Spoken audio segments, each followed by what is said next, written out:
The fire crackled low in the hearth. Outside, the Texas wind rattled the shutters like old bones remembering their youth.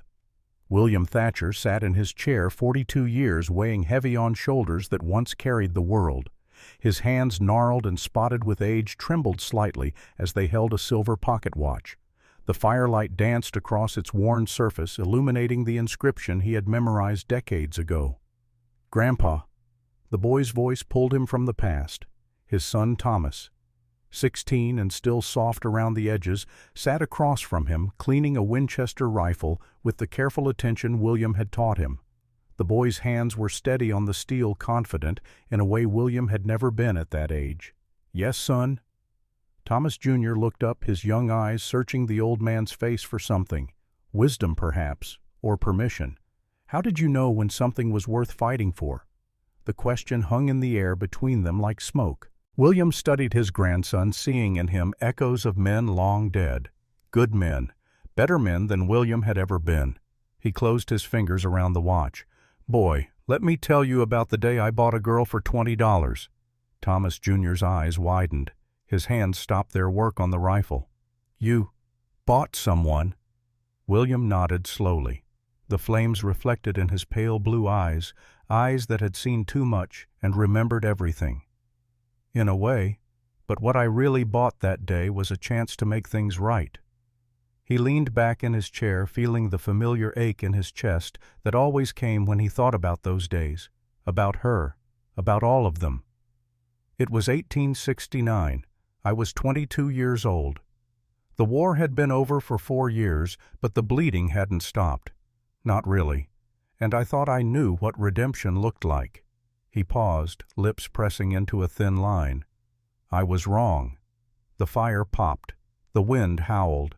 And William Thatcher began to tell the story he had carried alone for too long. The screen of memory blurred, shifted. The sound of crackling fire became the rattle of iron chains. Houston, Texas, July 1869. The warehouse squatted on the edge of town like a guilty secret. Inside, the air was thick enough to choke on. 47 people packed into a space meant for grain storage. The smell of sweat mixed with cheap whiskey and desperation. 3 oil lamps hung from the rafters, their light cutting harsh shadows across faces that didn't want to be recognized. The wooden platform stood at the far end, scarred from years of boots and shame.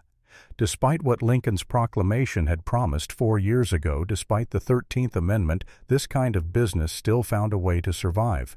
They called it indentured servitude now, labor contracts, legal guardianship, different words for the same old sin. The auctioneer stood on the platform, a fat man with sweat running down his neck in rivers. His voice boomed across the warehouse, practiced and cruel. "Next one, lot 17. 2 men dragged her onto the platform. The chains on her wrists were old military manacles, the kind that had bound Confederate prisoners. Each one weighed 2 pounds. Her feet were bare, leaving dusty prints on the worn wood. Her dress hung in tatters made from rough burlap that had never known kindness. Female, 17 years old, no family to claim her, no skills to speak of. The auctioneer wiped his brow with a stained handkerchief. "Been sold 3 times already. Always returned. Won't talk. Won't work proper. Might be simple in the head, might just be stubborn. Either way, she ain't worth much."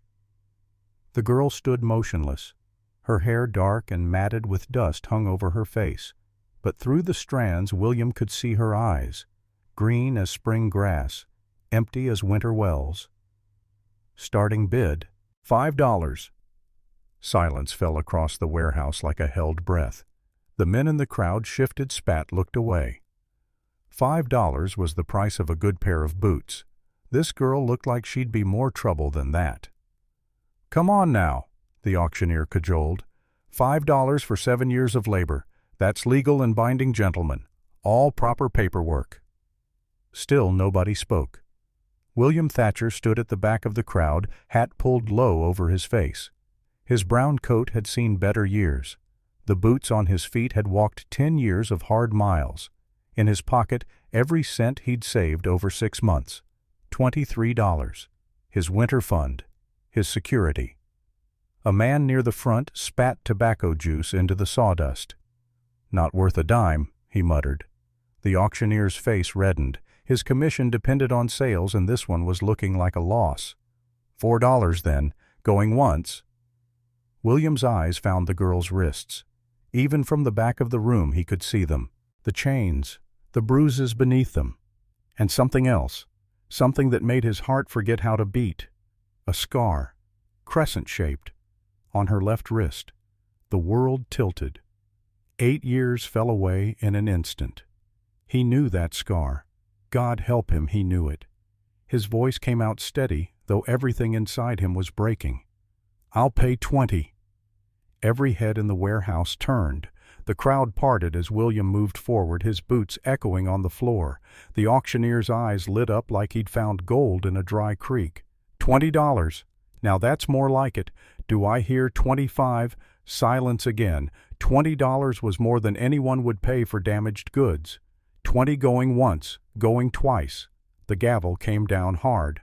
"Sold to the gentleman in the back." William reached the platform. The auctioneer thrust out a grimy hand, but William's eyes were fixed on the girl. On her face now visible as she raised her head. She was 17, the auctioneer had said. But William remembered her at 9, remembered her laughing in her father's fields, remembered her screaming in the firelight. The auctioneer pushed her toward him, impatient to complete the transaction.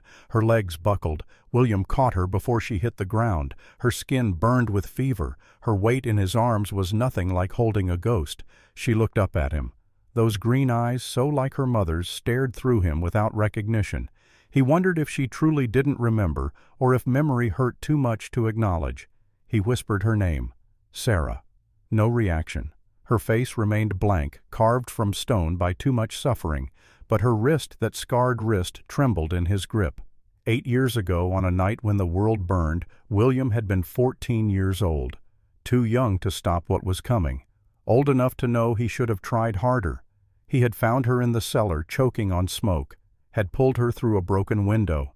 She'd caught her arm on jagged glass. He'd wrapped the wound with his own shirt, promising her it wouldn't leave a mark. He had lied to her then. The scar remained. Now 8 years later he had found her again in the last place God would look, and he had just bought her like livestock. The auctioneer shoved papers at him. Certificate of indenture, they called it. 7 years of legal servitude in exchange for room and board. The law's way of pretending slavery had truly ended. William took the papers without reading them. He would burn them later. He counted out $20 coins into the auctioneer's sweating palm. Each one represented weeks of mending fences, birthing calves going without. His last buffer against a hard winter. The auctioneer grinned, showing tobacco-stained teeth. "Hope you get your money's worth, friend. That one's been nothing but trouble everywhere she's been." William said nothing. There were no words for what he was feeling. Guilt and relief tangled together like barbed wire in his chest. He turned to Sarah, who stood silent and swaying. "Come on," he said quietly. She followed, not because she trusted him, because she had learned there was no point in resistance. Outside the sun was setting. Orange and red light spilled across the dusty street like blood.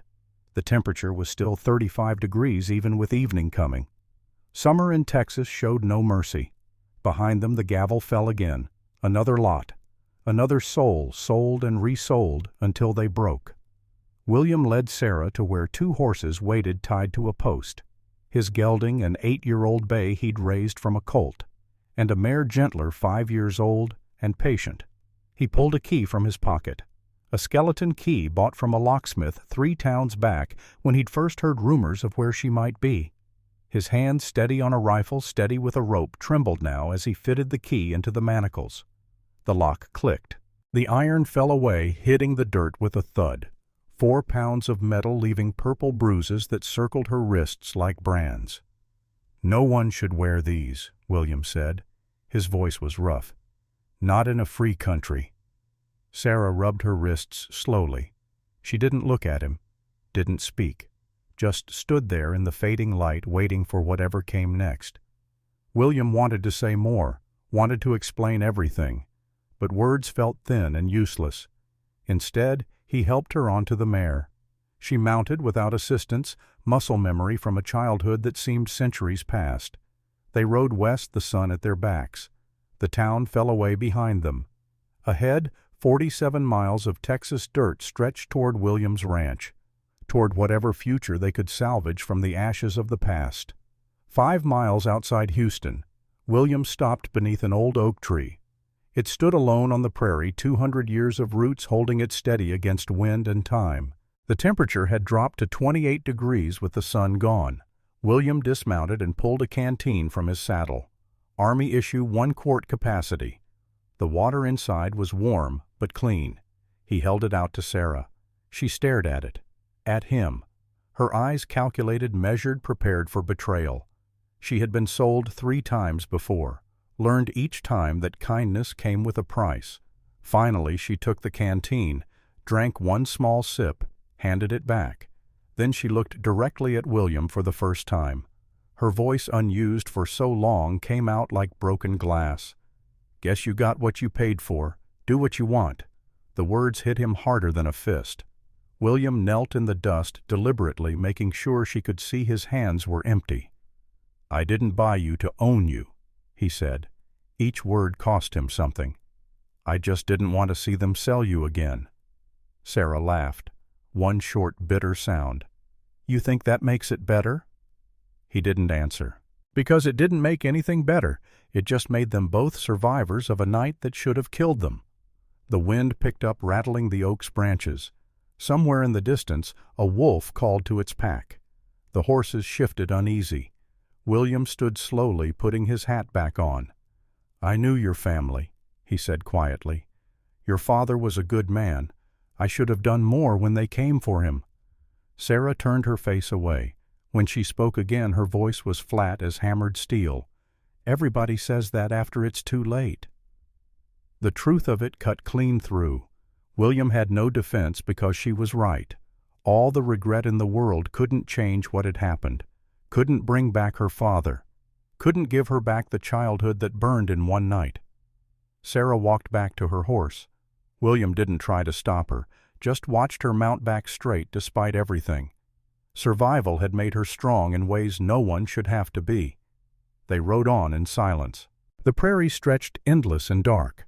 Above them, stars began to appear distant and cold. William wondered if God watched from up there, keeping score. If he did, William's ledger was deep in the red. But maybe, just maybe, there was still time to balance the books. The ranch appeared as the last light died. 160 acres of Texas dirt deeded to William's father and passed down through blood money. The main house stood single-story, built from pine that had weathered 20 years of sun and storm. 3 rooms, a stone chimney, windows with actual glass, a luxury out here. The barn held 6 stalls, but only 4 horses now. Times were lean. The fence line stretched around the property, oak posts and rails that needed constant mending. The well sat 40 feet deep, hand-cranked the best water for 20 miles. It wasn't much, but it was paid for, worth about $400 if a man could find a buyer. As they approached, William saw lamplight in the barn. Jacob Miller still working despite the late hour. Jacob stepped out as they rode up. 32 years old, 6'1", 180 pounds of lean muscle and hard work. Brown beard, blue eyes that missed nothing. He'd worked for William 3 years now, earning $15 a month plus room and meals. Those eyes went wide when he saw Sarah. "Boss," Jacob said slowly. "Who's this?" William dismounted, helping Sarah down, though she didn't seem to need it. "She's under my protection," William said. The words came out harder than he meant them. "That's all you need to know." Jacob's jaw tightened, but he nodded. He knew better than to push. But William saw the question in his eyes, saw something else too, a flicker of worry, or maybe guilt. Jacob's hand went to his shirt pocket, touching something there. Then his eyes darted toward town, toward the darkness where secrets lived. William filed it away. Jacob had been acting strange lately, riding into town more than necessary, coming back quiet and jumpy. But William had bigger concerns right now. He pointed to a small cabin near the barn, 12 by 14 feet, built for a ranch hand who'd left 2 years back. "You can stay there," William told Sarah. "There's a bed, stove, door locks from the inside." Sarah looked at the cabin, at him. Something passed across her face. Maybe relief, maybe just exhaustion. She walked to the cabin without a word. The door closed behind her with a soft click. Not slammed, just closed, keeping the world out. William stood in the yard listening to the night sounds. Crickets, a distant coyote, the creak of the barn as wood settled. Jacob cleared his throat. "Boss, if you need help."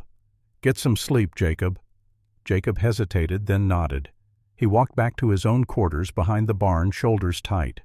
William stayed outside a while longer, looked up at the stars, wondered what Sarah was thinking in that little cabin, if she was thinking at all or just trying to survive one more night. He touched his pocket, feeling the outline of a silver watch he'd carried for 8 years, the watch that should have been buried with its owner. Tomorrow would bring its own troubles. For tonight, Sarah was safe.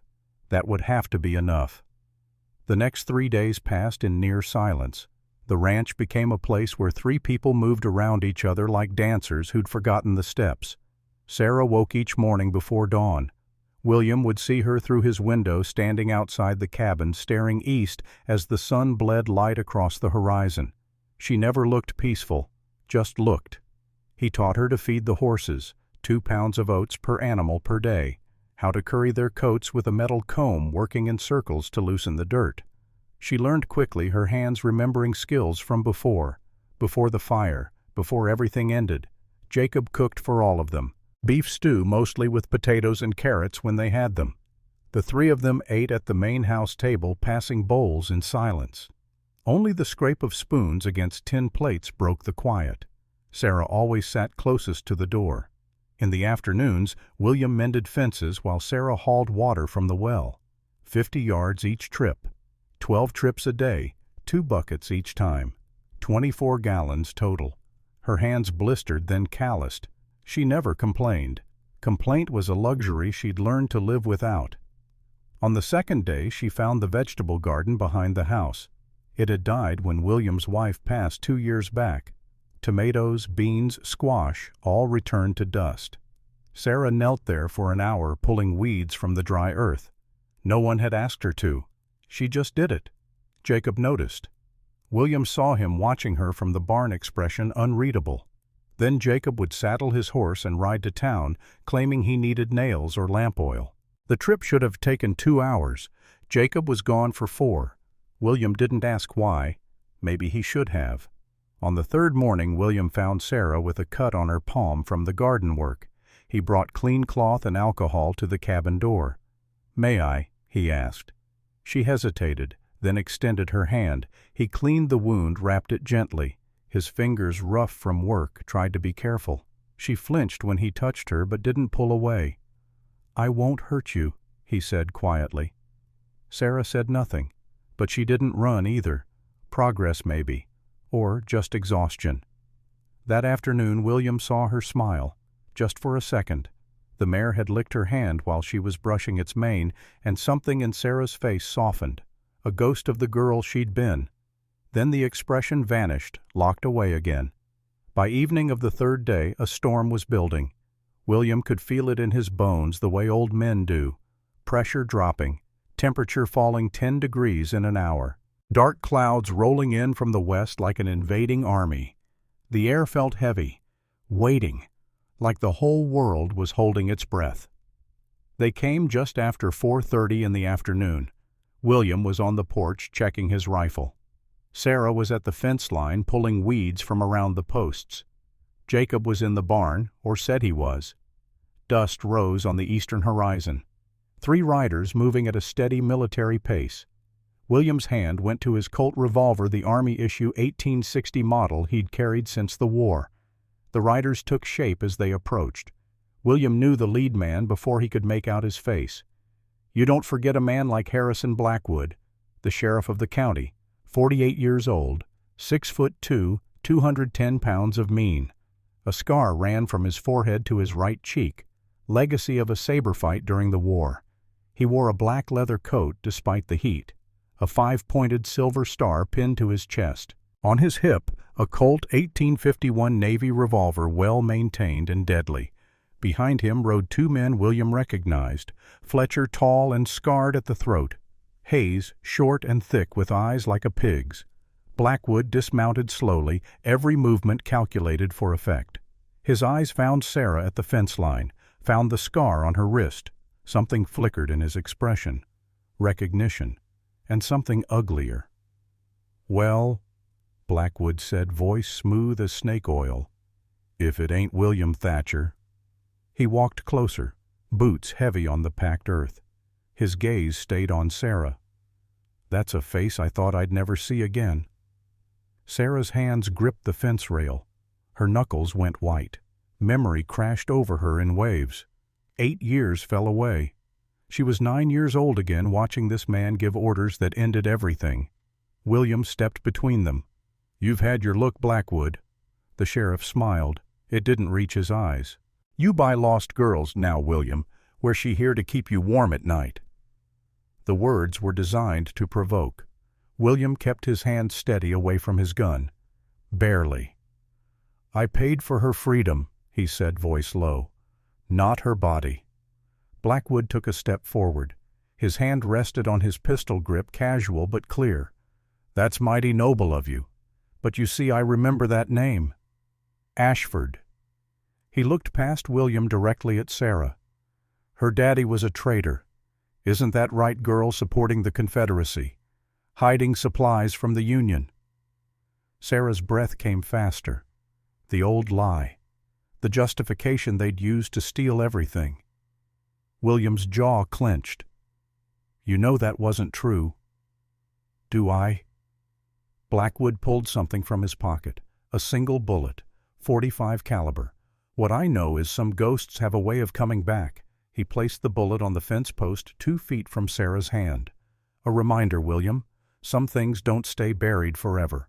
His eyes found Sarah's again. 8 years is a long time, girl, but I never forget a face." The threat hung in the air clear as a drawn knife. Blackwood mounted his horse with the same deliberate slowness. Fletcher and Hayes followed suit. "See you around, Thatcher." They rode off 3 dark shapes against the gathering storm. The dust they left behind settled slowly, coating everything. Jacob emerged from the barn only after they were gone. His face was pale, sheened with sweat that had nothing to do with the heat. "Where were you?" William asked. Checking the horses." William looked at him hard. Jacob wouldn't meet his eyes. For the first time in 3 years, William wondered if he really knew the man who worked for him. Sarah stepped forward, knelt in the dust. Her hand closed around the bullet Blackwood had left. She turned it slowly in her palm, the brass catching the fading light. When she looked up at William, her voice was steady, cold. The voice of someone who'd survived too much to break now. "Who was that?" William opened his mouth, closed it. "How do you explain a devil without becoming one yourself?"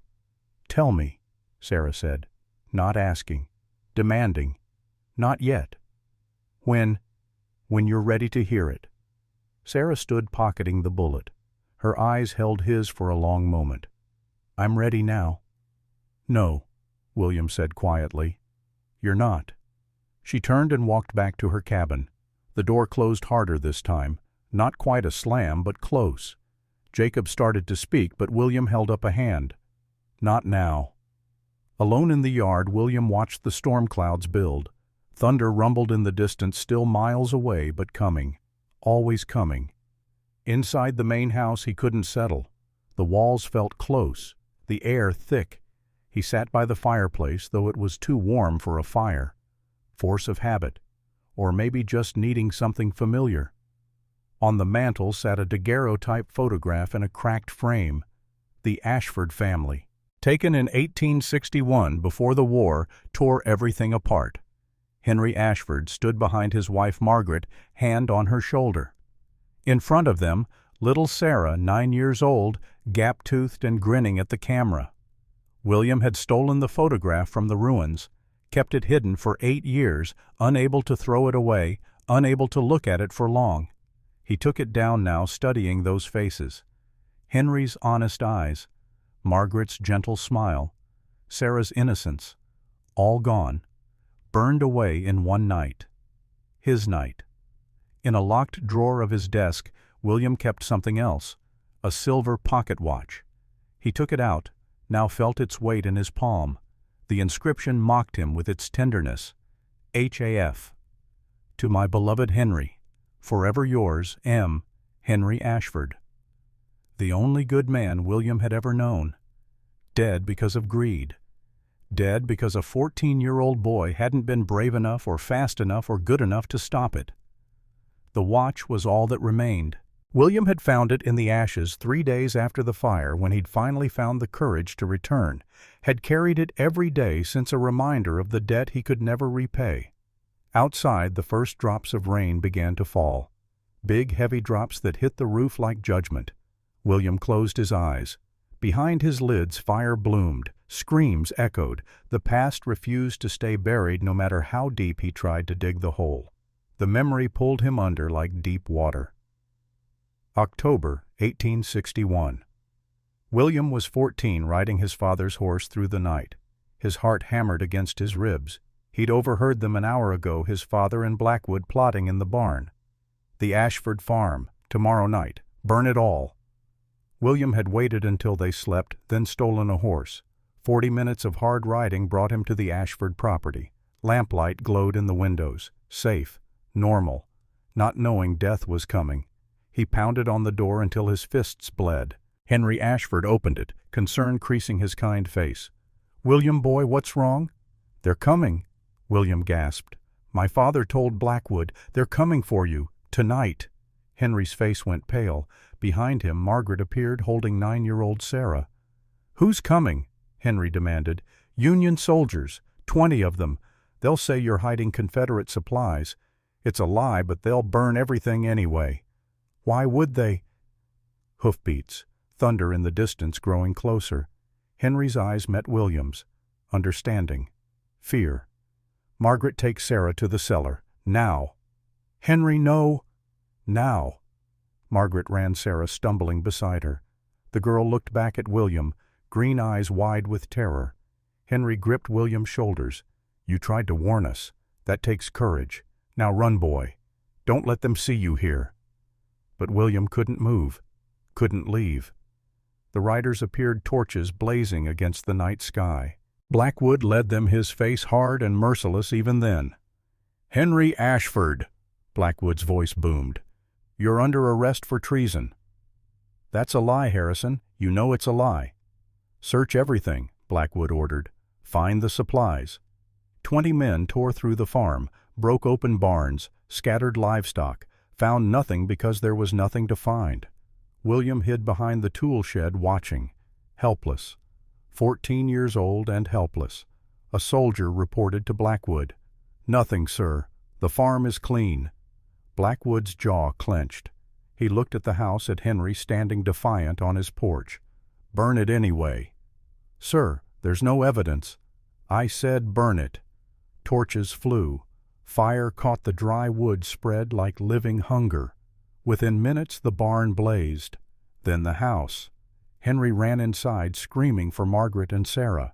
William broke from cover, racing toward the cellar entrance around back. Smoke poured from the foundation. The house groaned, timbers cracking. He yanked open the cellar door. Smoke billowed out, choking him. "Margaret, Sarah." He plunged down the stairs. The heat was crushing. Margaret lay unconscious near the far wall. Sarah knelt beside her, crying, coughing. "Come on," William shouted. "Mama won't wake up." A beam crashed down, blocking the main stairs. William looked around desperately. There, a small window half buried. "This way." He grabbed Sarah, pulled her toward the window. She fought him, screaming for her mother. "I'll come back for her, I promise." He shoved Sarah through the narrow opening. Glass shattered. Her wrist caught on jagged edge, blood flowing dark. She screamed. William scrambled after her, turned to go back for Margaret. The house collapsed. The roar was deafening. Fire and wood and everything crashed inward. The cellar entrance vanished under burning debris. "Mama!" Sarah shrieked.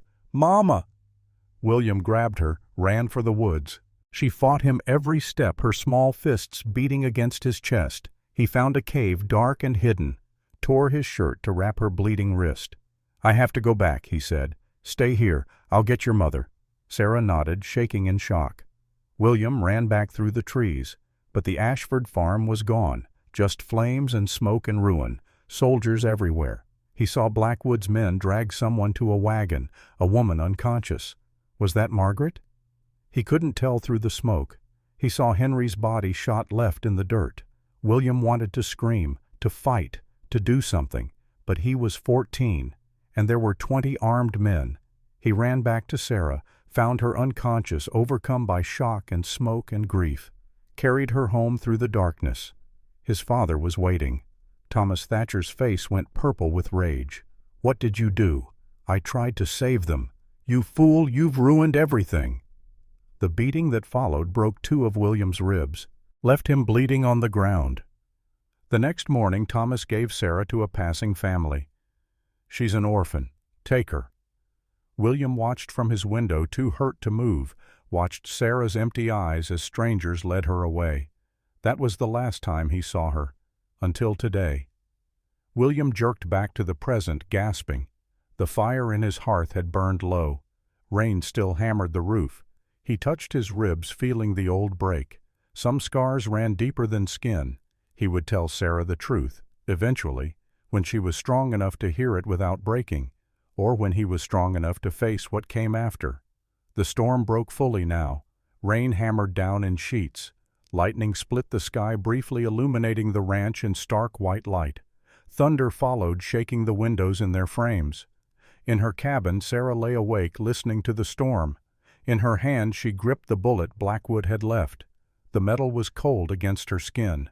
She knew that man, knew his face from nightmares she couldn't escape. He had been there the night her world ended, had given the orders that killed her father, and William knew him too. Knew him well enough that Blackwood came here making threats. Sarah's other hand went to the scar on her wrist, traced the crescent shape in the darkness. This scar came from that night, from the boy who'd pulled her from the fire. William had been that boy. She remembered now, though she'd tried to forget. Remembered him wrapping her wound, whispering promises he couldn't keep. He'd saved her once, but from what? And why? The answers lay somewhere in the years between that night and this one, in the space where her childhood had been erased and replaced with survival. Sarah sat up, rain pounding overhead. She pulled open the drawer of the small table by her bed. Inside, wrapped in cloth, was the only possession she'd managed to keep through 3 sales and 8 years of hell. A piece of metal. Melted and twisted, but still recognizable if you knew what you were looking for. Part of a belt buckle. Her father's belt buckle with his initials stamped in the brass. She'd found it in the ruins when they'd dragged her back through town on the way to the first auction. Had hidden it in her mouth until she could tuck it away. Held on to it through beatings and starvation and everything else. It was all she had left of him. Sarah pressed it to her chest, feeling the rain's rhythm overhead. The storm matched the one inside her. Rage and grief and 1,000 questions no one would answer. But William would, eventually. And when he did, Sarah would decide whether to forgive him or destroy him. She just didn't know which one yet. In the main house, William finally slept, still sitting in his chair. The photograph and the watch lay on the table beside him. Outside, the storm raged on, washing the blood-stained Texas dirt clean. But some stains went deeper than water could reach. Some sins required more than rain to wash away. They required truth and sacrifice. And maybe if grace existed anywhere in this fallen world, forgiveness. The long night stretched ahead, and in the morning everything would change. The storm passed overnight, leaving the Texas morning clean and merciless. Sarah woke to sunlight streaming through the cabin window, already hot at 6 in the morning. Her body ached from sleeping on an actual mattress for the first time in years. Softness felt wrong after so long on hard ground. She dressed in the same tattered dress, then stepped outside. William was already in the yard working with one of the horses. He saw her emerge and straightened, wiping sweat from his brow. "Morning," he said. Sarah nodded. Words still felt like currency she couldn't afford to spend. William gestured to the corral where a bay mare stood watching them with dark, intelligent eyes. "You know how to shoot?" The question surprised her. Sarah shook her head. Out here you need to protect yourself." William pulled a revolver from his belt, the Colt Army model, worn but well maintained. "I'll teach you, if you want." Sarah looked at the gun, at him. Trust was a bridge she'd burned too many times, but survival was survival. "Yes," she said. It was the first word she'd spoken to him willingly. William spent the next hour teaching her the basics: how to hold the weapon properly, arms extended, shoulders back; how to sight down the barrel, lining up the notches; how to squeeze the trigger, not pull, letting the shot surprise her. The first 10 rounds went wide, kicking up dust 15 feet from the target tin cans William had set on fence posts. "You're anticipating the recoil," William said. "Trust the gun. Let it do the work." Sarah tried again. The 11th shot rang true, sending a can spinning into the dirt. She didn't smile, but something flickered in her eyes. Power, maybe. Or just the memory of having control over something. They practiced until the sun climbed high and brutal. Sarah's arms trembled from the weight of the weapon, but she didn't complain. Complaint was weakness, and weakness got you sold. William finally called a halt. "That's good. Real good." He took the revolver back, reloading it with practiced efficiency. "Tomorrow we'll do it again." Sarah nodded. Her hands were steady now, no longer shaking. The kick of the gun had bruised her palms, but the pain felt clean. Honest. "Thank you," she said quietly. William looked at her surprised, then nodded. "Your father taught me to shoot," he said. "When I was younger than you. Figured it was time I passed it on." He walked away before she could respond, leaving Sarah alone in the yard with questions burning hotter than the sun. The second skill came that afternoon. William brought out the gentle mare, the one Sarah had ridden from Houston. "Her name's Willow," William said, stroking the horse's neck. "She's 5 years old, patient, good-tempered." He looked at Sarah. "She's yours now, if you want her." Sarah stared. In 8 years of being owned, she'd never owned anything herself. Property couldn't have property. "Mine, yours," William confirmed. "You'll need to care for her, feed her, brush her, check her hooves, but she's yours." Sarah approached slowly, hand extended. Willow snuffled at her palm, warm breath and soft lips. Something in Sarah's chest cracked open just a little. "Thank you," she whispered.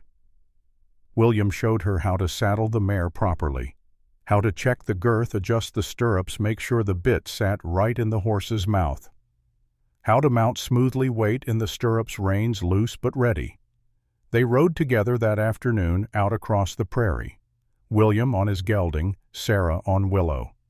The land stretched endless in all directions, big enough to make a person feel small, or free. Sarah sat straighter as they rode. The wind caught her hair, pulling it back from her face. For the first time since the auction, she looked like something other than a survivor. She looked almost alive. Over the next week, William taught her to read the land, how to spot weather changes in the color of the sky, how to track animals by their prints in the dust, how to find water when the wells ran dry.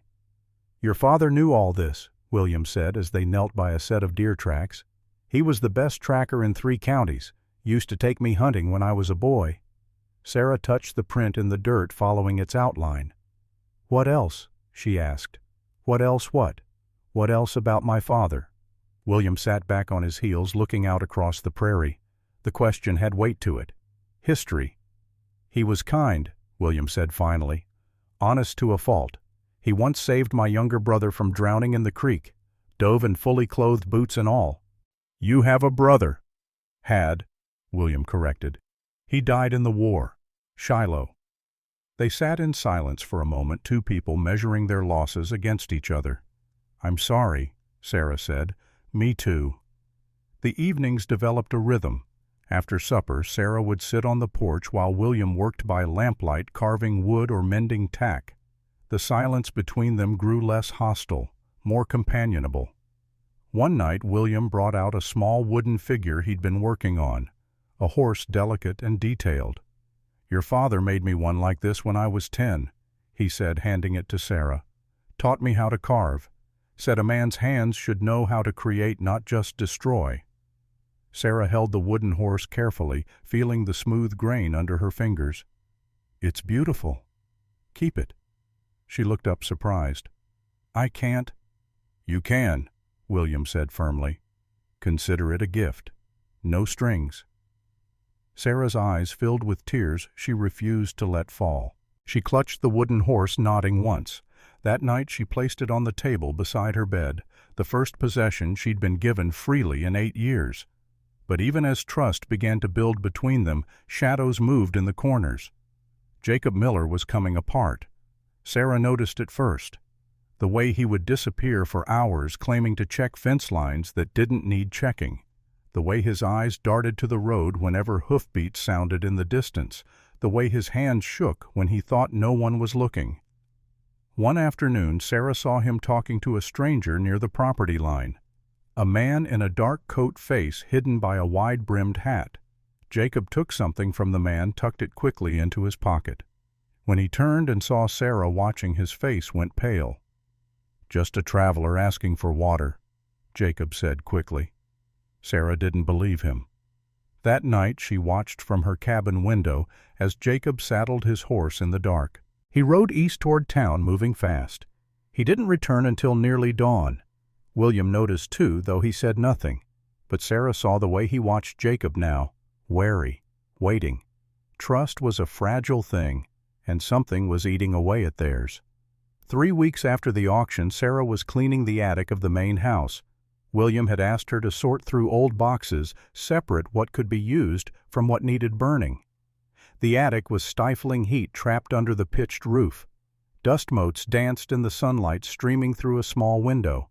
Boxes and trunks were stacked against the walls, remnants of lives William had lived before this one. Sarah worked methodically, opening each container, cataloging its contents. Mostly old clothes, moth-eaten blankets, tools that had rusted useless. Then she found the wooden chest. It sat in the corner, plain pine, unadorned. No lock, just a simple latch. Sarah opened it carefully. Inside, wrapped in oilcloth, lay a silver pocket watch. Her hands trembled as she unwrapped it. The metal was cool and heavy, scratched from years of use, but still beautiful. On the back, an inscription, "H.F. To my beloved Henry, forever yours, M." Sarah's vision blurred.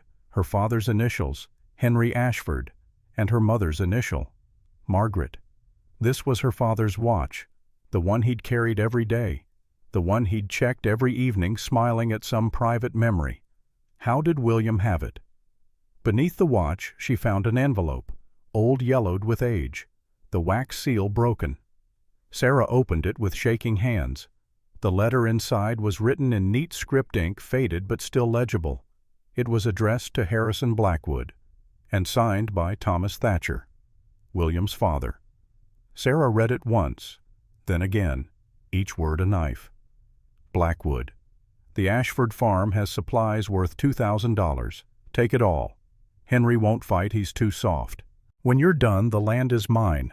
Our deal $500 for me, the rest for you. Burn everything. Leave no witnesses. Thomas Thatcher.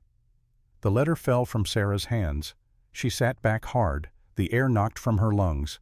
William's father hadn't just known about the raid. He'd planned it, orchestrated it, sold her father's life for land and gold. And William had known, had to have known. Everything he'd done, every kindness, every gentle word, it was all built on lies, built on her father's grave. Sarah's grief crystallized into rage, pure and cold and sharp as winter steel. She grabbed the letter and the watch, climbed down from the attic, found William in the yard mending fence. "When were you going to tell me?" Her voice cut through the afternoon heat like a blade. William turned, saw what she held, and the color drained from his face. Sarah threw the letter at his feet. "Your father didn't just know about the raid. He planned it." William looked at the letter, then at her. Words seemed to fail him. "Sarah, I didn't—" "You knew." Her voice cracked with fury. "That's why you bought me. Not to save me, to ease your guilt." "That's not true."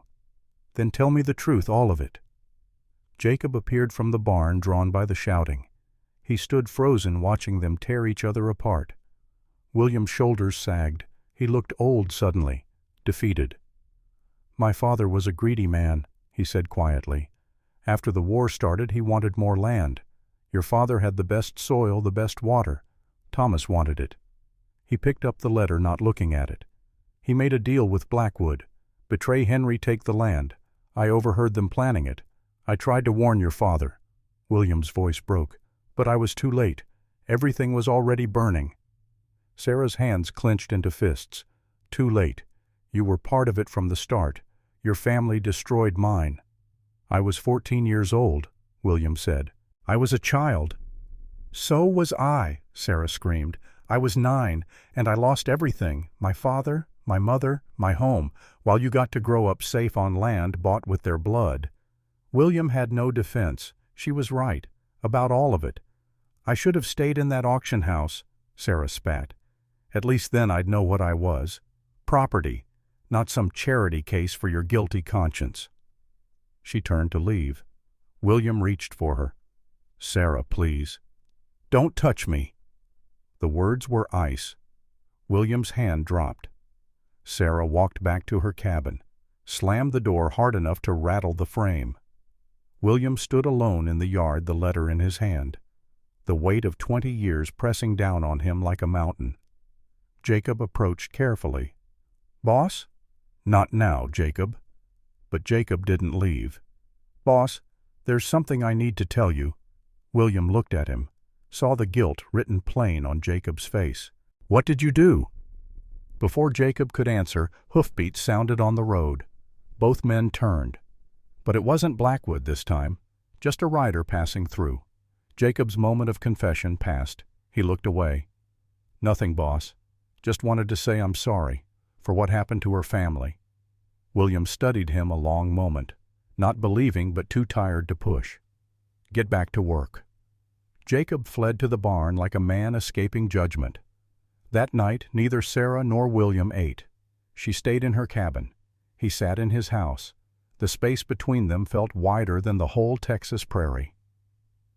The next morning Sarah was gone. William found the cabin empty, Willow missing from the corral. Panic seized him until he saw the note weighted down with a stone on the porch. "Gone riding, will return." 2 words more than she owed him. William took them as a mercy. Sarah rode hard, letting Willow run until they were both sweating and exhausted. She had no destination in mind, just needed distance from William, from the ranch, from the truth that sat like poison in her belly. She found herself on a neighboring property without meaning to, a smaller ranch well maintained. Smoke rose from the chimney despite the heat. An older woman stood in the yard feeding chickens. She looked up as Sarah approached, eyes sharp and assessing. "Help you, child." Sarah dismounted. She wasn't sure why she was here, wasn't sure of anything anymore. "I'm sorry, I didn't mean to trespass." The woman set down her feed bucket, studying Sarah's face. Something shifted in her expression. Recognition. "Lord above," she breathed. "You're Henry's daughter." Sarah froze. "You knew my father." "Knew him well. I'm Emily Preston. Your family and mine were neighbors for years. I'd recognize those eyes anywhere. You have your mother's eyes." Emily approached slowly, hands open and kind. "Come inside, child. You look like you could use some water and conversation." Sarah should have left, should have ridden back, but Emily's face held something Sarah hadn't seen in years, honest kindness, no agenda behind it. She followed the woman inside. Emily's house was small but comfortable, clean and well kept. She poured water from a pitcher, handed Sarah a cup. "How long have you been back?" 3 weeks, at William Thatcher's ranch." Emily's expression hardened. "Thomas Thatcher's son. You know about what happened." "I know." Emily sat down heavily. "I was there the night after the fire. Saw what Blackwood did, what Thomas Thatcher caused." She looked at Sarah with eyes full of old grief. "Your father was a good man, the best I ever knew. What they did to him was murder. Legal maybe, but murder all the same." Sarah's throat tightened. "William says he tried to warn my father." "He did," Emily confirmed. "I saw William ride up that night, saw him pounding on your door. He was just a boy trying to stop the devil himself. She reached across the table, took Sarah's hand. His father beat him bloody for it afterward, nearly killed him. Thomas was a monster, but William, that boy, fought to save you all. The words shifted something in Sarah's chest. Not forgiveness, not yet, but maybe the first crack in her certainty. He still should have done more. He was 14, Emily said gently. What more could he have done? Sarah had no answer. Emily stood, walked to a cabinet, pulled out a folded piece of paper, a map hand-drawn. There's something else you should know, child, something I've kept quiet about for 8 years. She spread the map on the table. They never found your mother's body. Sarah's world tilted. What? That night I watched from my window. Couldn't sleep with all the commotion. I saw Blackwood's men drag a woman to their wagon, unconscious but breathing. Emily pointed to a spot on the map north of town. Blackwood runs a labor camp there. Some say he keeps people who shouldn't exist anymore, people he has leverage over. Hope flared in Sarah's chest, painful and bright. You think my mother is alive? I can't say for certain, Emily cautioned. It was dark, chaotic, but I saw what I saw, and I've wondered all these years. Sarah stared at the map, at the spot marked with an X. Why didn't you say anything before? Emily's face crumpled with shame. Because I was scared. Blackwood has power in this county. He destroys anyone who crosses him. I'm just an old woman alone. What could I do? She gripped Sarah's hands. But you're not alone anymore, and maybe it's time someone stood up to that bastard. Sarah folded the map carefully, tucked it into her pocket.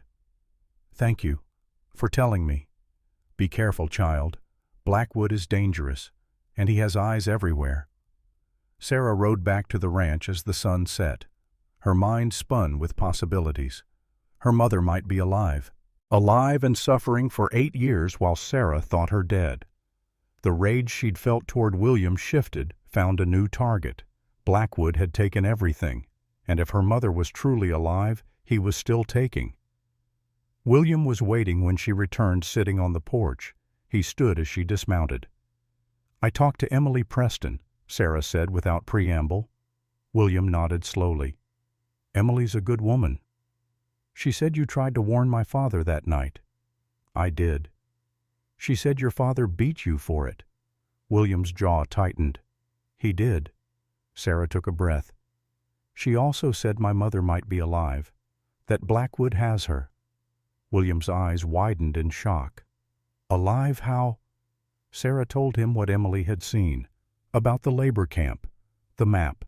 William listened, his face growing harder with each word. If that's true, he said quietly, we have to get her back. Sarah looked at him, really looked, saw the boy who'd tried to save her family, saw the man carrying guilt for crimes he didn't commit. Why would you help me? Because it's right, William said simply, and because I owe your family everything I can't repay. Sarah studied him a long moment. I'm still angry at you, at your father, at all of this. I know. But I believe you didn't want this. William nodded. It wasn't forgiveness, but it was something. We'll need help, Sarah said. Blackwood has 20 men. Jacob can help. Sarah hesitated, thinking of the stranger at the property line. Can we trust him? I've trusted him for 3 years. Sarah didn't mention what she'd seen. Maybe she was wrong. Maybe Jacob was loyal. But doubt had planted its seed. That evening the 3 of them sat around the table in the main house. William explained what Emily had said. Jacob listened, face pale but attentive. This is suicide, boss, Jacob said when William finished. Blackwood's got a small army up there. We don't have a choice. Jacob's hand went to his pocket, that nervous gesture Sarah had noticed before. When? Soon as we can plan it right. Jacob nodded, but his eyes were distant, calculating. I'm in, he said finally. Whatever you need. They spent an hour going over what they knew, the location of the camp, the number of men, possible approaches. Jacob contributed, his voice steady, but Sarah watched him, saw the sweat on his brow, the way he wouldn't quite meet anyone's eyes. Something was wrong. After Jacob left for his quarters, Sarah stayed. "William," she said quietly. "Yes? Be careful. I don't think Jacob is who you think he is." William frowned. "What makes you say that?" Sarah told him about the stranger, the late-night rides, the nervousness. William's face grew grim. "I'll watch him." "We both will." That night Sarah lay awake, the map spread beside her. Somewhere north of here her mother might be alive, might be waiting, hoping someone would come. Sarah touched the wooden horse William had carved for her, felt the smooth grain under her fingers. Tomorrow they would plan, would prepare, would try to right 8 years of wrong. But tonight, for the first time in longer than she could remember, Sarah felt something other than despair. She felt hope, and hope, fragile as it was, gave her strength. The storm that was coming wouldn't be rain and thunder, it would be blood and fire and choices no one wanted to make. But Sarah was ready. She'd been ready since the night she was 9 years old and learned what it meant to lose everything. Now she would learn what it took to fight back. 2 days later the plan was set. They would leave at dawn, approach Blackwood's camp from the north where the terrain offered cover. Jacob knew the area, had scouted it before. Or so he said. The night before they were supposed to leave, Sarah couldn't sleep. She sat on her cabin porch watching the stars, thinking about her mother, about what she might find. William joined her, moving quietly for a man his size. "Tomorrow changes everything," he said. "I know." "If we don't come back—" "We will," Sarah interrupted. "We have to." William nodded, then reached into his pocket, pulled out the silver watch, her father's watch. "If we find her, you should give her this yourself." Sarah took it carefully, feeling its weight. "Thank you." "And if we don't make it," William continued, "I want you to know I'm sorry. For all of it. For not being brave enough, strong enough, good enough." Sarah looked at him, saw the old man he was becoming, saw the frightened boy he'd been. "You've been all those things," she said quietly. "More than you know." It wasn't forgiveness, but it was acknowledgement. William smiled, sad and small. "Get some rest. Tomorrow we ride." He left her there under the stars, holding her father's watch. Sarah pressed it to her chest, feeling the cool metal against her skin. "I'm coming, Mama," she whispered. "Hold on, I'm coming." Inside the barn, Jacob Miller sat in the darkness, staring at a small leather pouch. Inside were $30 silver, blood money, Judas money. He'd sent word to Blackwood 2 hours ago, told him about the plan, about the dawn attack. Jacob's hands shook as he tied the pouch closed. He'd had no choice. Blackwood had threatened his sister in Kansas City, had proof she was sheltering Confederate deserters, would have her hanged if Jacob didn't cooperate. One life against another. What kind of choice was that? But sitting there in the dark, listening to the horses shift in their stalls, Jacob knew he'd made the wrong one. William had been good to him. Fair, decent. More like a father than Jacob's own had ever been. And Sarah. That girl had suffered enough. Jacob stood slowly, legs unsteady, walked to his quarters, pulled out pen and paper by candlelight. If he was damned already, at least he could give them a fighting chance. He wrote quickly, hand cramping, folded the letter, sealed it. In the morning before they left, he would give it to William, tell him everything, face whatever came after. It was the least he could do, the only thing he could do. Jacob blew out the candle and lay on his bunk, staring at the ceiling. Outside, the Texas night pressed close and dark. And in that darkness, forces were gathering, moving into position. Tomorrow would bring reckoning for all of them. The question was, who would survive to see the sun set? Jacob closed his eyes and prayed to a God he wasn't sure was listening anymore. Prayed for forgiveness he didn't deserve. Prayed for courage he'd never had. And prayed that when the moment came, he'd make the choice that mattered, even if it cost him everything. Dawn was 6 hours away. 6 hours until the world caught fire again. 6 hours until truth and lies collided in blood and dust. The ranch lay quiet under starlight, holding its breath. Waiting for morning. Waiting for war. Dawn broke red across the Texas sky. Blood on the horizon. William thought, watching from his porch. His rifle leaned against the rail, cleaned and loaded. The Colt at his hip sat heavy, familiar. Sarah emerged from her cabin already dressed for travel. She'd tied her hair back, wore pants William had given her from his younger days. She looked ready for war. Jacob came last, walking slow from the barn. His face was drawn haggard like a man who hadn't slept. In his hand a sealed letter. "Boss," Jacob said. His voice cracked. "Before we go, I need to—" Hoofbeats cut him off. Fast, close, coming from the east. William's hand went to his rifle. 10 riders crested the hill, moving at full gallop. Blackwood led them, his black coat streaming behind like wings. "No," William breathed. Jacob's face went white as bone. The letter fell from his shaking hand. "I'm sorry," he whispered. "God, boss, I'm sorry." The riders surrounded the ranch in seconds, professional and coordinated. This wasn't a visit. It was an assault. Blackwood dismounted smoothly, his Colt already drawn. "Morning, William. Jacob told me you were planning a little trip north. Thought I'd save you the trouble." William's eyes cut to Jacob, who stood, frozen, tears streaming down his face. "You sold us out." "He threatened my sister," Jacob choked. "I didn't have a choice." "There's always a choice," Sarah spat. Blackwood laughed, cold and sharp. "The girl's got spirit. Good. Makes this more interesting." He gestured, and 2 of his men grabbed Sarah. She fought, kicking and clawing, but they were twice her size.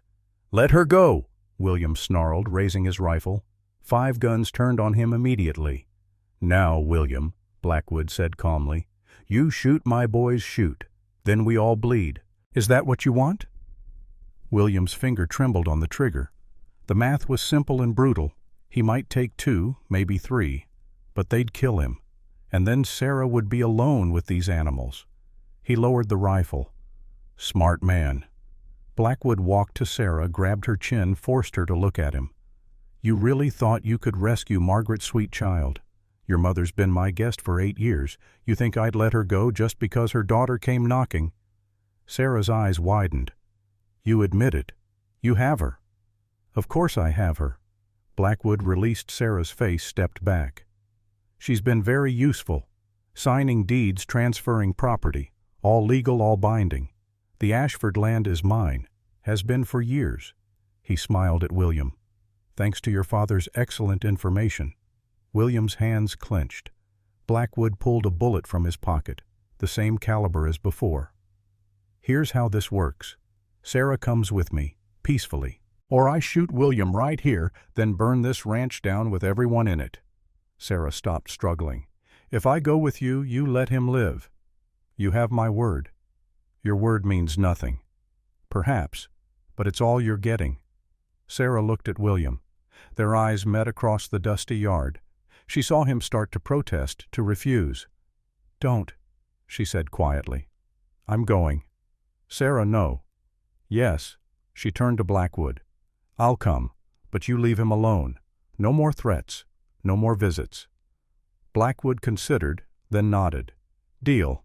Though I doubt William here will stay away for long. Guilt makes men stupid." He gestured to his men. "Tie her up. We ride in 5 minutes." As they bound Sarah's wrists, her eyes found Jacob. The ranch hands stood apart, shoulders shaking with silent sobs. "I'm sorry," he said again.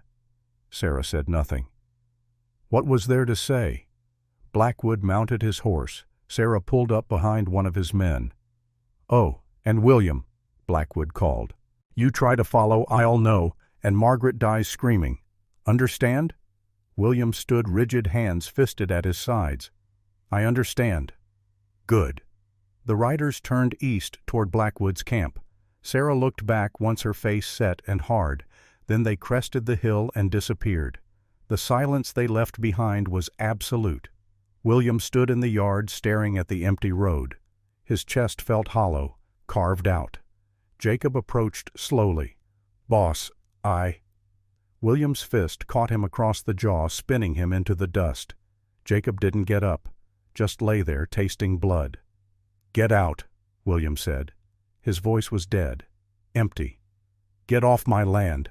Now." Boss, let me help. Let me make this right. You've done enough. Jacob pulled himself to his feet, swaying. Blood ran from his split lip. I can get you inside the camp. I know the layout, the guard rotations. Let me. Why would I trust anything you say? Because I'm the only chance you have. Jacob wiped blood from his mouth.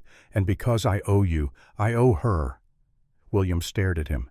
Every instinct screamed to send Jacob away to face this alone. But Jacob was right. He knew the camp, knew Blackwood's operation, and William was one old man against 20 armed killers. You betray me again, William said quietly, and I'll kill you myself. I know. Get your horse. We leave in an hour. Jacob nodded and stumbled toward the barn. William turned to find Emily Preston riding up the path, her son Danny beside her. They'd heard the commotion from their ranch. William, Emily called. We saw riders. What happened? Blackwood took Sarah. Emily's face paled. Danny, a solid young man of 20, gripped his rifle tighter. Then we go get her, Danny said simply. This isn't your fight. Like hell it isn't, Emily snapped. I've been silent 8 years while that bastard ran roughshod over this county. I'm done being quiet. She dismounted, walked up to William. You can't do this alone. You need help. William looked at her, at Danny, at Jacob emerging from the barn with a saddle. It'll be dangerous. Good, Emily said. I'm tired of safe. They spent the next hour planning. Emily knew the area around Blackwood's camp, had mapped it years ago when she'd first suspected what went on there. Danny was a crack shot, steady under pressure. Jacob provided details about the camp layout. 20 guards rotating shifts every 4 hours. Most of the labor prisoners were kept in a large barn. But Blackwood's special prisoners, the ones with leverage, stayed in the main house. Margaret will be there, Jacob said. 2nd floor east wing. Blackwood keeps her close.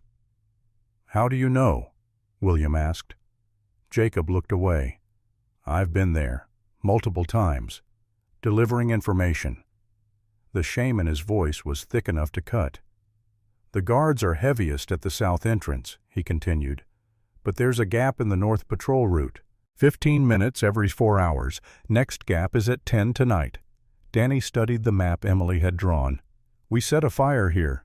He pointed to the south warehouse. Draw the guards, then slip in through the north. 3 of us, William said. Emily stays back with the horses. 4 of us, Jacob corrected. I'm going. William hesitated. If this is a trap, it's not. I swear on my sister's life. Emily placed a hand on William's arm. Let him come. He needs this. Redemption isn't free. William nodded slowly. We leave at sundown. Get some rest. But none of them rested. How could they, miles away in Blackwood's compound? Sarah was dragged from a horse and shoved into the main house. The building was larger than she'd expected. 2 stories, solid construction, built to last, built to cage. They took her upstairs down a hallway lined with locked doors. Behind them, Sarah heard sounds, crying, whispers, the shuffle of desperate feet. How many prisoners did Blackwood have? The guard opened a door, pushed Sarah inside. She stumbled, caught herself on a bed frame. The door locked behind her. Sarah stood slowly, taking in the room. It was clean, almost pleasant. A bed with actual sheets, a table, 2 chairs, a window with bars. And sitting in one of the chairs, backlit by afternoon sun, was a woman, thin, gray-haired, hands folded in her lap. But when she turned, Sarah's world stopped. Green eyes. Her eyes. Mama? Margaret Ashford stood on trembling legs. Her hand went to her mouth. Sarah, my Sarah. They crashed together in the middle of the room, 8 years of grief pouring out in sobs that shook them both. Margaret's hands gripped Sarah's face, touching her like she might disappear. I thought you were dead, Margaret gasped. They told me you died in the fire. They told me the same about you. They held each other, rocking, crying, unable to let go. Finally, Margaret pulled back, studying Sarah's face. You're so grown, so beautiful, just like I knew you'd be. Sarah touched her mother's face, feeling the bones too close to the skin. 8 years of captivity had hollowed her. "What did he do to you?" "Nothing I couldn't survive." Margaret's voice was stronger than her body. "Blackwood needed me, needed my signature on deeds transfer papers, legal theft." "Why didn't you refuse?" "I did, at first." Margaret's eyes went distant. "He had ways of persuading, and he told me if I cooperated he'd find you, bring you somewhere safe. He lied. I know that now." They sat together on the bed, hands clasped tight. Sarah told her mother everything: the auctions, the years of servitude, William buying her freedom, learning the truth about Thomas Thatcher. Margaret's face hardened at Thomas's name. That man was poison. But William— She paused. "William tried to save us. I remember him pounding on our door, screaming warnings. He was just a boy. He spent 20 years carrying guilt." "Some guilt deserves carrying," Margaret said, "but not all." Before Sarah could respond, the door opened. Blackwood entered, flanked by 2 guards. "Touching reunion," he said, voice dripping false sympathy. "Mother and daughter together at last." Sarah stood, placing herself between Blackwood and her mother. "You're a monster." "I'm a businessman. There's a difference." He walked to the window, looked out over his compound. "Your father had something I wanted: land, resources, a location perfect for my operation. He wouldn't sell, wouldn't negotiate, so I took it." "You murdered him." "I removed an obstacle." Blackwood turned face cold. "The war made it easy. Everyone was an enemy, every farm a potential rebel stronghold. Thomas Thatcher gave me the information I needed. I provided the muscle, simple transaction. And my mother, insurance.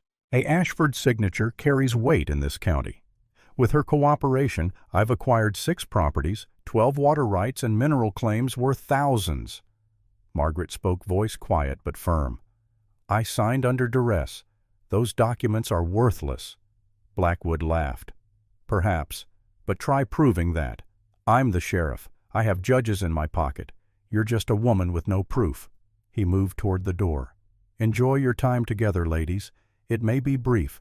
William Thatcher has a habit of playing hero. When he comes for you, and he will, I'll be ready." The door locked behind him, leaving mother and daughter alone again. Sarah pulled the map from her pocket. Emily's map showing the camp layout. "He's wrong," she said quietly. "William won't come alone."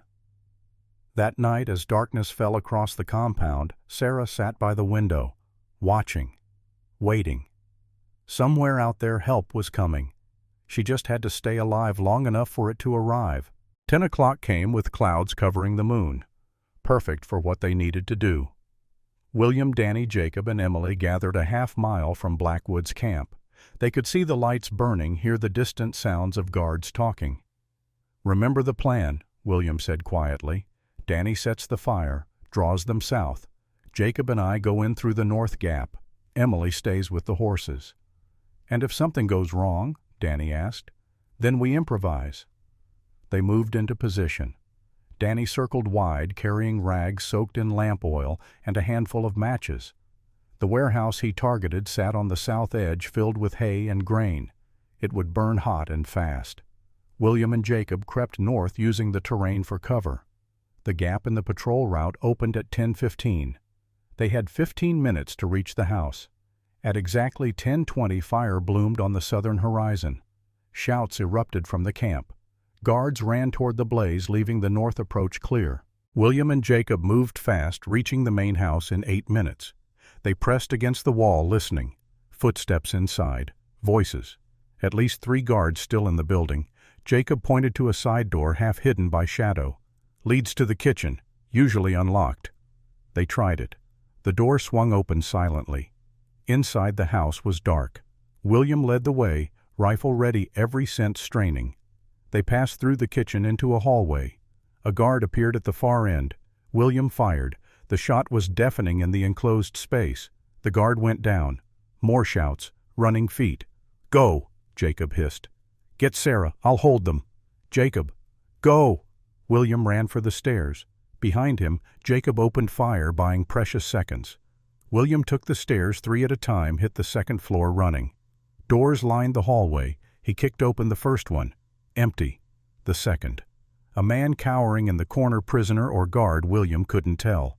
The third door was locked. William fired at the lock, kicked it open. Sarah and Margaret stood together, Sarah holding a chair like a weapon. "William, we're leaving. Now." Gunfire erupted downstairs. Jacob's rifle rapid and desperate. They ran for the stairs. Halfway down, Jacob appeared bleeding from his shoulder. "They're coming from the front. We need the back exit." More gunfire. Bullets splintered the walls around them. They burst through the kitchen door into the yard. Guards were running back from the fire, realizing too late it was a diversion. Danny appeared from the shadows, rifle blazing, covering their retreat. "Horses are this way." They ran through the darkness, lungs burning. Behind them, Blackwood's voice roared orders. They reached Emily and the horses. William helped Margaret mount. Sarah swung up behind her mother. "Ride!" William shouted. They galloped into the night, hoofbeats, thunder in the dark. Return fire chased them, bullets whining past. But they were clear. They'd made it. Then William's horse stumbled. He felt the impact before the pain. A bullet high in his back. He slumped forward, gasping. "William!" Sarah screamed. "Keep going!" he managed. "Don't stop!" But she was already turning back. Blackwood appeared on horseback, 5 men behind him. They'd caught up faster than possible. William slid from his horse, hitting the ground hard. Blood soaked his shirt. Sarah dismounted, running to him. "No!" William gasped. "Save your mother. Go!" Blackwood's men surrounded them in a circle. The sheriff dismounted slowly, drawing his revolver. "Impressive, William. Almost made it." He aimed at Sarah. "Now let's finish this properly." Everything slowed. William saw Blackwood's finger tighten on the trigger. Saw Sarah's eyes widen. He'd failed. Again. After everything, he'd failed. Then Jacob stepped between them. "No." The word hung in the air. Blackwood's eyes narrowed. "Move, Jacob." "I'm done taking your orders. I'll kill you." "I know." Jacob looked at William. "This is my choice, boss. My redemption." Before anyone could react, Jacob lunged at Blackwood. The sheriff's gun fired, catching Jacob in the chest, but Jacob's momentum carried them both down, grappling in the dust. "Go!" Jacob screamed. "Get them out!" Danny appeared from the darkness, rifle blazing. 2 of Blackwood's men went down. The others scattered, seeking cover. Emily rode in hard, leading William's horse. "Now, William, move." Sarah helped William mount, her strength surprising. They rode hard. Margaret and Sarah on one horse, William barely clinging to his. Behind them, gunfire continued. Jacob and Blackwood still fighting, Danny holding the line. They rode for an hour before William's strength gave out. He slid from the saddle into Sarah's arms. Emily found shelter in a rocky outcrop. They laid William down, his breathing shallow. "We need to get that bullet out," Margaret said. Her hands, despite 8 years of captivity, were steady. She'd been a nurse before the war. Those skills came back now. Using a knife sterilized in flame, working by lamplight, Margaret extracted the bullet. William screamed once, then passed out. "He's lost a lot of blood," Margaret said. "But the bullet missed his lung. If infection doesn't set in, he'll live." Sarah held his hand, watching him breathe. "He'll live," she said firmly. "He has to." 3 days passed. William drifted in and out of consciousness, fevered and delirious. Sarah stayed by his side, cooling his forehead with wet cloth, changing his bandages. On the 4th morning, his eyes opened clear. "Sarah, I'm here. Your mother. Safe. You saved us both." William tried to smile. "Jacob." Sarah's face fell. "We don't know. Danny came back yesterday. Said Jacob and Blackwood killed each other. Both dead when the smoke cleared." William closed his eyes. One more debt he could never repay. "He chose redemption," Sarah said quietly. "At the end, he chose right." "Yes," William whispered. "He did." Margaret appeared with broth. Between her and Sarah, they got William to drink. "You need rest," Margaret said. "Real rest. No more heroics." William's laugh turned into a cough. "I'm too old for heroics anyway." Sarah squeezed his hand. "You're exactly the right age." Recovery was slow. Emily brought them to her ranch, gave them room safety. Danny rode into town, found Blackwood's operation in chaos. With the sheriff dead and his records seized, the prisoners were freed. The properties he'd stolen were returned to their rightful owners. The Ashford land came back to Margaret. She stood on it for the first time in 8 years, tears streaming. "Henry would be proud," she told Sarah, "of you, of what you became. I became a survivor. You became strong. There's a difference." 6 weeks after the rescue, William was well enough to travel. They returned to his ranch together, all of them. The first thing they did was build 2 graves. William carved the markers himself, one for Henry Ashford, one for Jacob Miller. "Jacob deserves better than a criminal's grave," William said. "He died a hero." They stood together at the burial site as the sun set. Sarah placed her father's pocket watch on Henry's marker. William tried to protest. "Keep it," Sarah said. "To remember, to honor him." William picked up the watch, held it carefully. "I'll carry it until I see him again. Then I'll give it back myself." Margaret smiled through tears. "He'd like that." The days turned to weeks, then months. Life found a rhythm. Margaret and William rebuilt the Ashford property together. Sarah learned to farm, to build, to create instead of just survive. Other people came. Former slaves freed from Blackwood's camp. Refugees from the war's aftermath. The ranch became a haven, a place where broken people could heal. Danny married a girl from town and built a house on the eastern edge of the property. Emily stayed close grandmother to everyone. Sarah taught the children to read and write, passing on skills she'd learned from her father long ago. William worked slower now, his wound having aged him. But he worked steady, building fences and futures with equal care. One evening Sarah found him at the graves, hat in hand. "You come here often," she said. "I owe them both. Like to check in." Sarah stood beside him. "You've paid your debts, William, paid them with blood and years. Some debts don't clear?" "No, but some do." She took his hand. "My father would have forgiven you. I know he would. And you—" Sarah was quiet a long moment. "I already have." William's eyes filled. He nodded, unable to speak. They stood together as the sun painted the sky red and gold. 2 survivors, scarred but standing. Broken, but healing. Behind them smoke rose from the ranch house chimney. Inside, Margaret was cooking supper for the dozen people who now called this place home. "We should head back," Sarah said. "Food will be ready soon." William nodded, but before they left he touched Jacob's grave one more time. "Thank you," he whispered, "for choosing right." The wind carried his words away into the endless Texas sky. 6 months became a year. The ranch prospered. Margaret's health improved. Sarah grew stronger, happier, whole. One spring morning William found a letter in the mail. From Kansas City. Jacob's sister thanking him for the money he'd sent to support her. For telling her the truth about how Jacob died. "A hero," William had written. "Your brother died saving lives. Be proud." She wrote back that she was. That their mother cried with relief.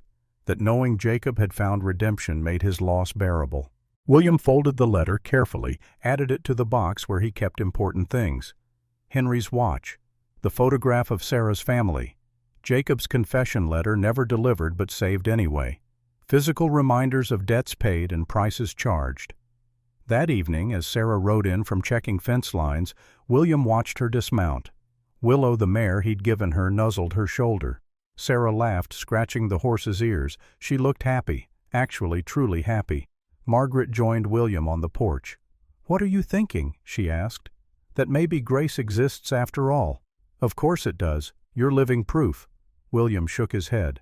"I'm just an old man who got lucky. You're a good man who made hard choices." Margaret touched his arm. "Henry knew that. Even at the end he knew." "How?" "Because he told me. That night before the soldiers came. He said, 'Thomas Thatcher is poison, but his boy has a good heart. Remember that.'" William's throat tightened. He said that, his exact words. They watched Sarah approach Dusty and smiling. "Fence is holding," she reported. "Danny did good work." "He learned from the best," William said. Sarah grinned, then bounded up the steps, kissing her mother's cheek before heading inside to wash up. Margaret and William sat together in the fading light. "Thank you," Margaret said quietly, "for bringing her back to me. I should have done it 8 years ago." "You did it when you could. That's enough." The sun set behind the hills, painting everything gold. From inside came the sounds of dinner preparation, laughter, life. William thought about time, how it moved forward relentlessly, carrying grief and joy in equal measure. How the past never disappeared, just became part of the foundation you built the future on. He'd spent 20 years trying to outrun his guilt. Turned out the only way through was straight ahead, into the fire, into the fear, into the truth. And on the other side somehow was this: peace, family, home. Not forgiveness exactly. Some things couldn't be forgiven, but something better: understanding, acceptance, the grace to keep moving forward. Sarah called them in for dinner. William and Margaret walked inside together. The table was crowded now.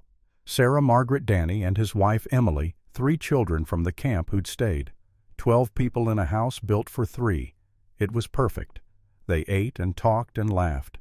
Later, William would carve by lamplight while Sarah read aloud. Margaret would mend clothes, Emily would knit, the children would play quiet games. Normal life, hard-won and precious. And in that normalcy healing happened. Slowly, imperfectly, but real. That night before bed, William stood on the porch one last time, looked out over the land he'd inherited through blood and kept through sacrifice.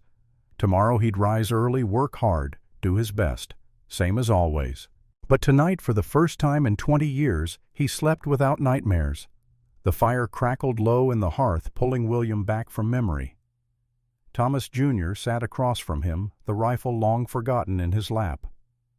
"And that's the story," William said. His voice was rougher now, worn from talking. "That's how I bought a girl for $20, and how she saved me in return." The boy's eyes were wide, shining. "What happened after? To Sarah?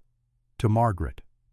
William smiled, looking across the room where Sarah sat knitting by the fire, 39 years old, now no longer the broken girl. "Sarah married a good man, had 3 children, one of them your father." Sarah looked up, smiled at him. "And William," she added softly, finally forgave himself. "And Margaret. Great-Grandma Margaret lived to 80, outlived me by years, I expect." He held up the silver watch, still keeping time after all these years. "She gave me this before she passed. Said Henry would have wanted me to have it. Said I'd earned it." Thomas Jr. reached out, touched the watch gently. "And you really think you earned redemption? After everything?" William considered the question, the same one he'd asked himself 10,000 times. "I think redemption isn't something you earn. It's something you accept. From others, and from yourself." He closed the watch, felt its familiar weight. "The real question isn't whether you deserve forgiveness. It's what you do with the chance when it comes."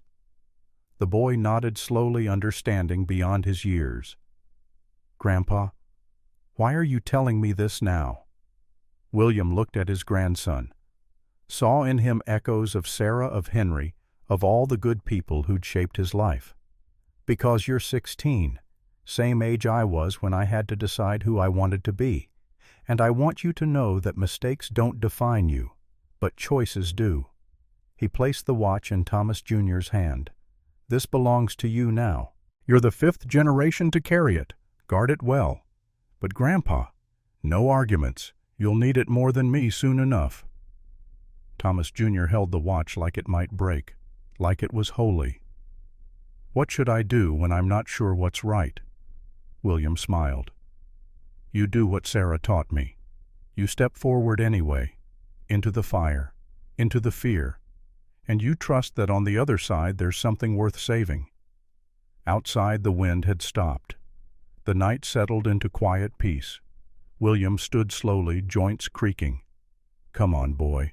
Your grandmother will have my hide if we stay up much later. They walked inside together, the watch safe in Thomas Jr.'s pocket. Behind them the fire burned down to embers, and somewhere in the darkness the ghosts of the past finally rested. Henry and Margaret Jacob and Thomas Sarah herself, all of them at peace, because the story had been told, the debts acknowledged, the love remembered.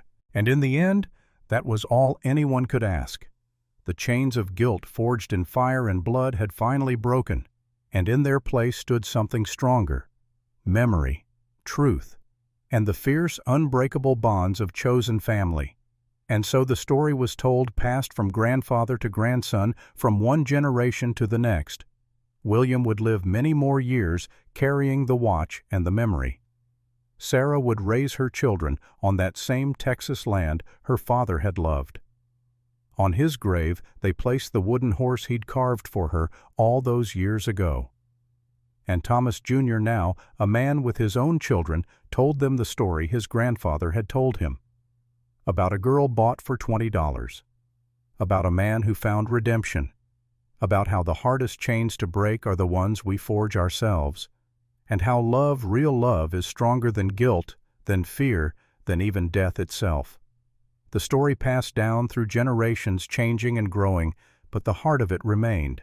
Some sins require more than rain to wash away. They require truth, sacrifice, forgiveness, and maybe, if grace exists anywhere in this fallen world, a chance to make things right. Even if it takes 20 years, even if it costs everything, even if redemption comes with scars. Because in the end, it's not the chains that define us, it's what we do to break them, and the family we build in the aftermath.